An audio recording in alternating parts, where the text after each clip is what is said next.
আজকের সকালটা আমাদের ভালো যায়নি। রাধে, রাধে বন্ধুরা, কাজে এসে শুনি আমাদেরকে এখন ৮০ বস্তা লবণ লোড করতে হবে।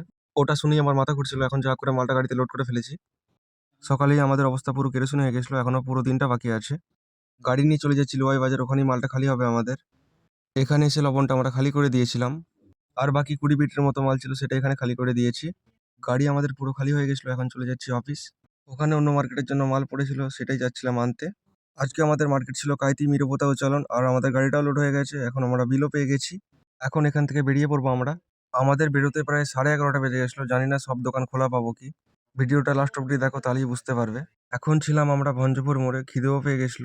ওখানেই রাস্তার ধারে গাড়িটা লাগিয়ে দিয়েছি। এখন চলে যাব খেতে। এসে এখানে আমাদের একটা দাদার সাথে দেখা হয়ে গেছিল। আমি দাদাকে বলছিলাম তুমি খাও, আমি ভিডিও করছি। তো দাদা লজ্জা পাচ্ছিল। কথা বলতে বলতে এখন আমাদের হাতে চলে আসে খাবার। খাবারে নিয়ে নিয়েছিলাম 1 প্লেট ডিম টোস্ট। এখান থেকে এটা খেয়ে নিয়ে দাদাকে টাটা বলে বেরিয়ে পড়েছি আমরা কাইতির উদ্দেশ্যে। আর গাড়িতে বসে মার্কেটে যা বিল ছিল সব আমি আলাদা করে নিয়েছিলাম। দেখতে দেখতে চলে আসি আমি কাইতি বাজার। আর এখানে ছিল আমার 2টো কাউন্টার। এখানে ঢুকতে প্রায় বেজে গেছিল আমাদের বেলা 12টা। জানি না কি হবে, পুরো মার্কেট এখনো বাকি আছে আমাদের। আপাতত মালটা খালি করে দাদাকে টাটা বলে চলে যাব এখন আমরা কাইতি মেন বাজার। এটা ছিল কাইতি হাই স্কুল, যেটা বাইরে থেকে দেখতে খুব ভালো লাগছিল আমার। এটাই ছিল কাইতি বাজারের আজকে লাস্ট কাউন্টার। দাদাকে আমাদের মালও দেওয়া হয়ে গেছে। মাকে প্রণাম নিয়ে দর্শন করে চলে যাব এখন আমরা হসপিটাল বাজার। এখানে এসে আমাদের মালও দেওয়া কমপ্লিট। হসপিটাল বাজার আর নসিপুর পেরিয়ে এখন চলে এসেছি আমরা শ্রীরামপুরে, যেখানে ছিল আমার 2টো কাউন্টার।